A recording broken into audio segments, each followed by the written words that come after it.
నమస్కారం ఈటీవీ 360కి స్వాగతం ముందుగా ప్రధాన అంశాలు జీఎస్టీ సంస్కరణలను స్వాగతిస్తూ అసెంబ్లీ ఏకగ్రీవ తీర్మానం ఫలితాలు ప్రజలకు అందేలా మంత్రివర్గ ఉపసంఘం ఏర్పాటుకు నిర్ణయం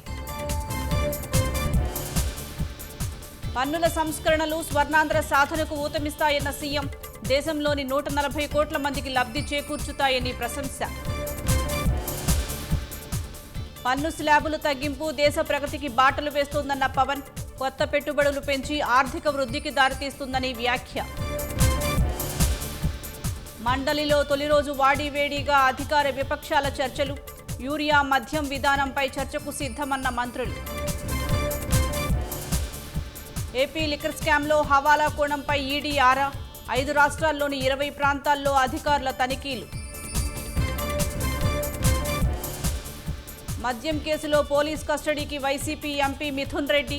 రేపు ఎల్లుండి విచారించనున్న సిట్ అధికారులు